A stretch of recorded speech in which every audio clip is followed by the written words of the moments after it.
葉だけじゃ伝わらないものを一番伝えたいのはなぜ靴底を振り減らして裸足でも止まれないのはなぜカバンの中に星空嵐の夜もそこにあるそろそろ旅に出ろローバーに咲く花よ花よゴロゴロ泥だらけ胸を焦がす夜明け夜明けそろそろ走り出せ壊れるまで遊べ遊べ踊ろうよ泥だらけ胸を焦がす夜明け夜明け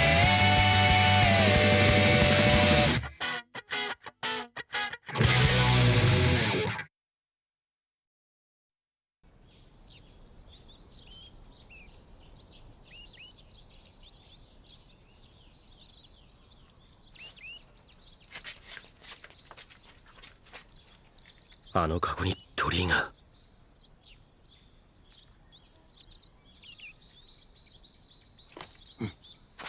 待て！大関者！そこまでだ！奴らは銃を水に溶かしたり燃やしたりして証拠を消す。つまり潜む場所は水場の近く。気泡は火薬銃よりも射程も短いので予測はたやすい。雪はもう行こう。なんだよ、見ていけよ。中で男の相手をしているよりよっぽど面白いぞ。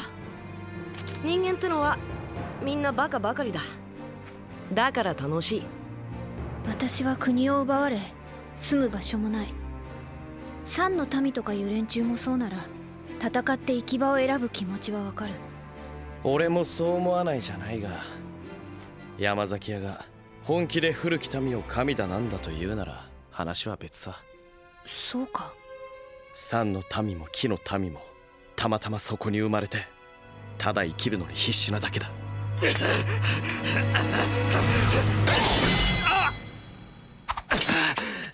カゴの中身は鳥居界の神様ではなかった。この意味わかるか？山なり海なりに帰れ！お前たちにはお前たちの場所があろう。俺たちが町に住んではいかんのか！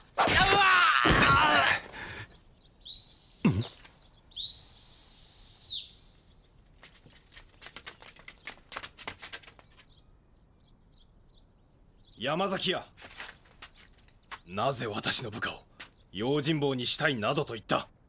小笠原様、あなた方のお務め詳しゅうは知りませぬが、鳥居とは相入れぬものと思っておりました。用心棒を紹介してほしいと言いつつ、実は私の部下を操り私をも仲間に引き入れる策か。ご政道が学問にまで口を出し、その良し悪しを決めるなどあってよろしいことでしょうか。俺たち漂白の民を神の末裔などと説くのが学問か。本音は手下が欲しいだけなんだろう。古き民が神の末裔であることは確か。それを不眠と呼び思うままに生きることを許さぬのも鳥居と水野。それぐらいにしておけ。ここは俺が。さあこちらへ。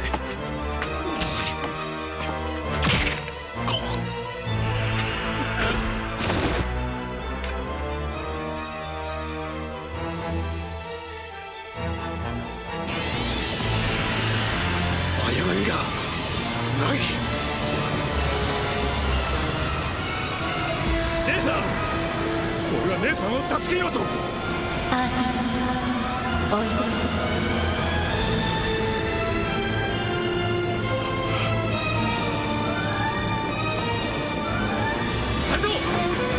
しいからくりを調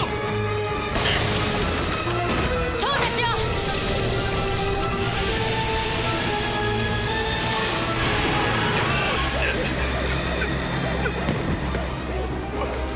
姉さん、また蘇らせるのか。姉さんがなんで。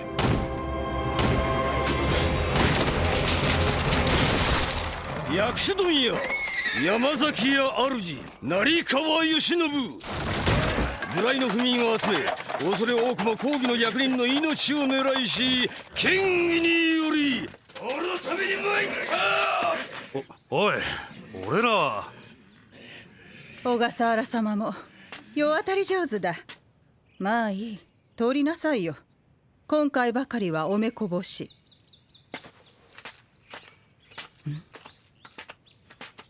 その箱、山崎屋が用心棒どもに食わせていたのはそいつだね。何か知っているのか。出来損ないさ。そいつは用意と人の間にできた子だよ。何？う。なぜそんなことを。私も産んだことがあるからね。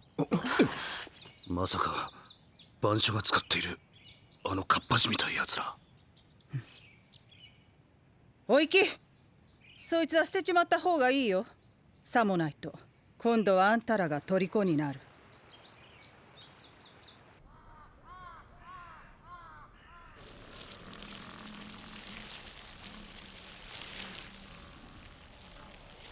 開けてびっくり玉手箱だな。こいつは黄泉の国のもんだ。尊い神が喫するのさ。用意と人の間に生まれるものと聞いたが。ああ、これは二内様と王具の巫女だ。確かに王具という綾神が見えた。姉さんが用意の子を産んだだと。バカな。バカじゃねえ。二内様は用意にめとられたんだ。俺たちは三の民と揉め事を起こした。おめえら山のもんは年貢も納めねえで山から山へと気楽なもんだ。待て、小屋の者はあんたらにやる。この山全部わしらのもんだ。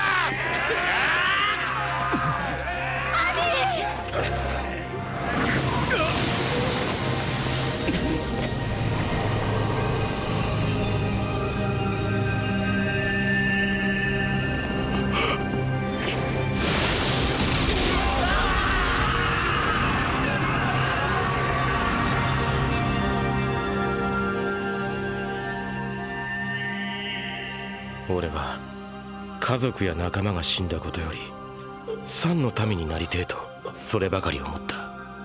三の民になれば年貢に苦しんだり狭い家に詰め込まれて暮らすこともねえ。さすらい漂白、そんな風に生きてみてえと三の民を追ってどのくらい歩いたか。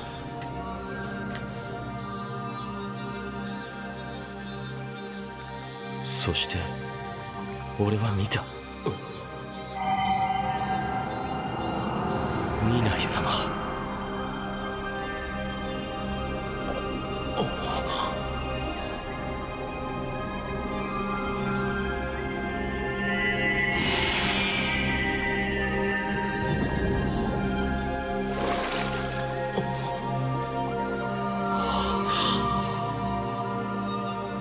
二内様はあのでっけえ用意の嫁になってできた子供をこの世に下された天津神と同じだ。そしてオラは山崎屋の旦那に二内様の巫女を託した。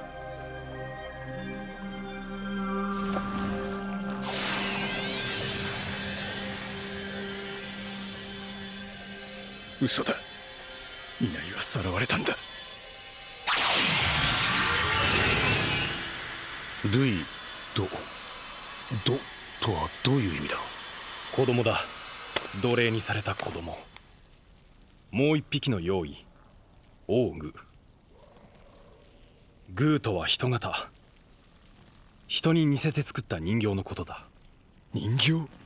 一体何の話だ。誰かが人に似せて作ったのがあの用意だということだ。二内がさらわれたのではなく用意を作ったと。なぜ？とにかくルイドを傷つければ王軍が現れる。迂闊には。食べるだけなら平気ですから、いっそ買いますか。おざれ言ですよ。さてと、お前たちご苦労だったな。しばらくここを離れていろ。山崎屋はこいつを取り戻しに来る。もう見物では済まされない。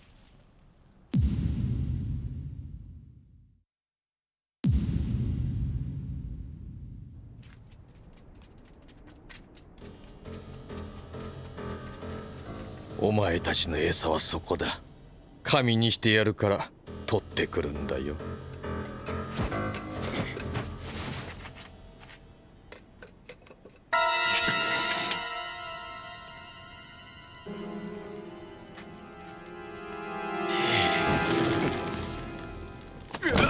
遅かったね。待ってたんだよ。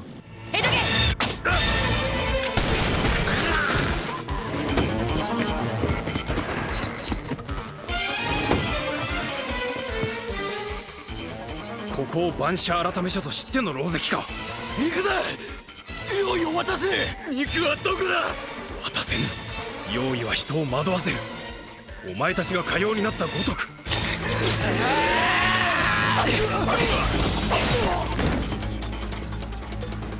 何をやっているんだ。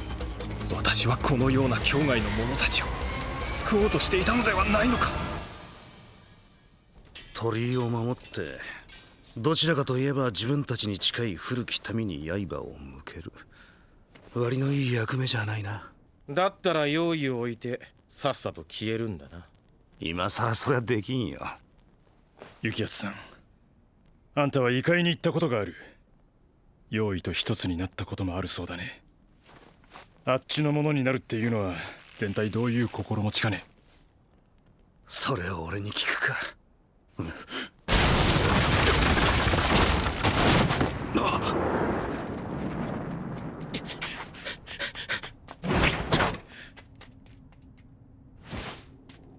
米吉、おい、ここは俺が。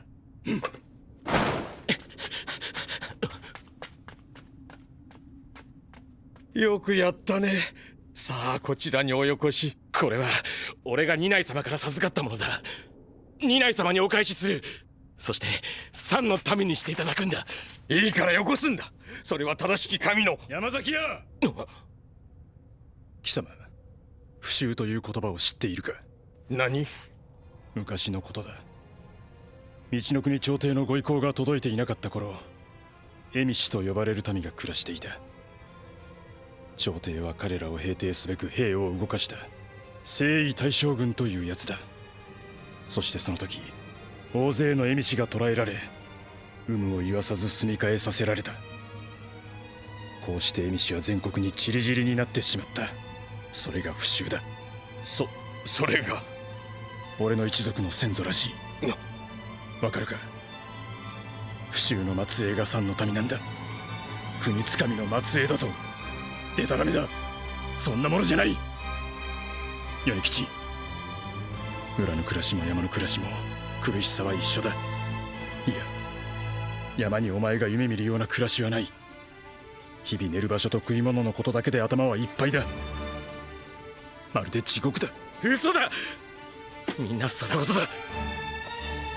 こいつは二内様の本当のお名前だ。これを私にだけ下された。お前たちなどにわかるものか。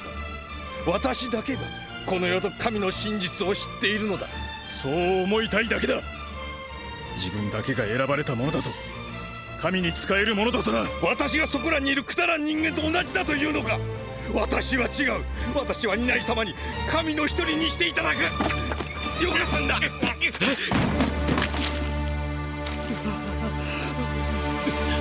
イザナギの御事、イザナミの御事を愛みと思いて黄泉の国にほい行き来。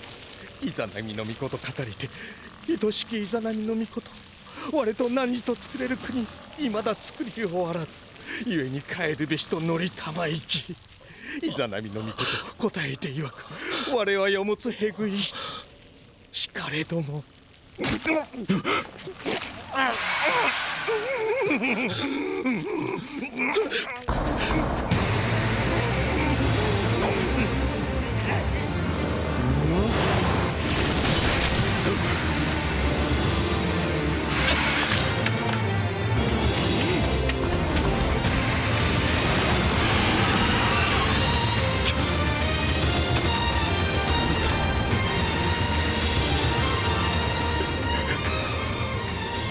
覚えている、あの日の、あの日の、あの日の、あの日の。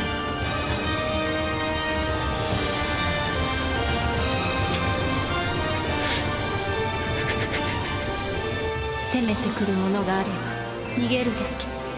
そして別の山で暮らす。それが三の民。私はあの時三の民であることが嫌になった。逃げ続けることが。山から山へさまよい、ただ生きるだけで私たちに何ができる。だったらいっそ私は私の心は叫んでいた。私を連れて行ってくれ。全てを壊してしまえと。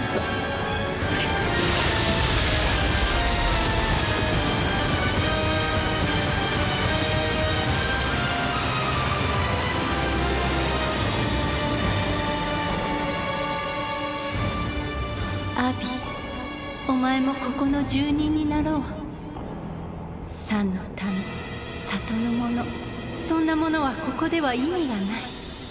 山で一番強かったお前と私は一緒になりたかった。いない。あの用意はお前の子なのか。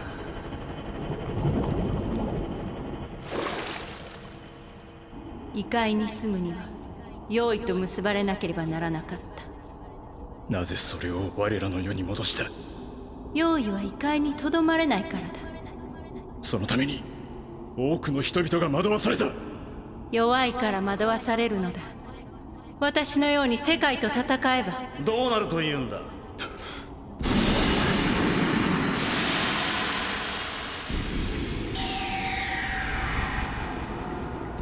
雪圧さん、はじめましてかな。いつか会ったような気もするが。ここに書いてあるのがあんたの本当の名前だな。あんたはこうやって綾神を隠したつもりなのか。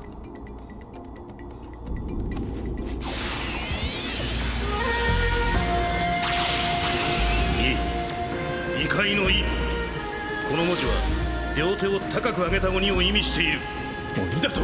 そうだ、この世で懸命に生きる人間を惑わす、それが鬼ってんだ。いないアビ。こいつはもう鬼だ、人間じゃねえ。惑い苦しむのは人間の愚かさ、弱さゆえ。異界にその苦しみはない。あんたにとっちゃ異界が極楽ってことか。アビ、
三の民か。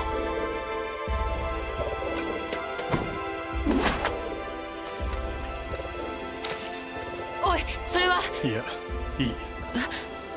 あれはイナイがこの世にかけた呪いだ。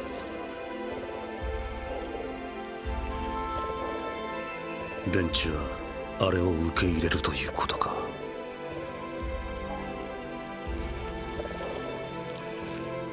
アビ、お前も行くのか、この者たちと。もう姉さんのことは片付いたものな。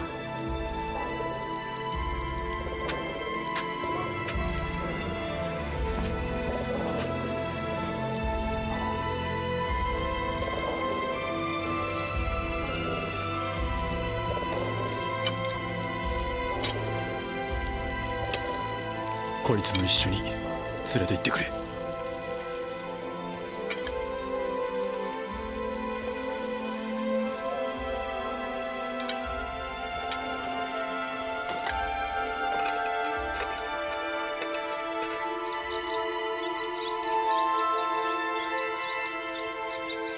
そうか、山には帰らなかったのか。俺はもうサンの民でも何でもないんだな。帰るところはどこにもない。里の者は俺たちに甘美な夢を見る。常しえに漂白する者という物語を勝手に紡いで。だけどお前は本当にさすらいさまよい続けるんだね。俺も鬼か。お前は三の民さ。たとえ古き民が一人残らず消えても、お前だけは本当の三の民さ。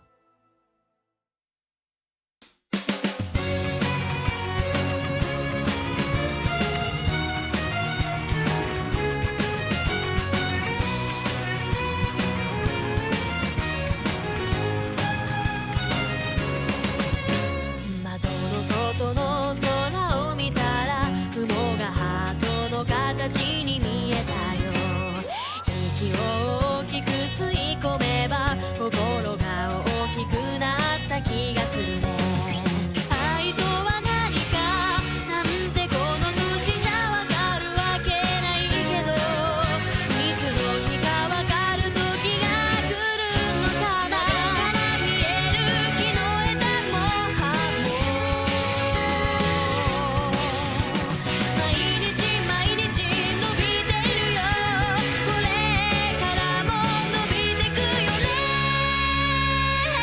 こんな時にはこんな歌が似合う。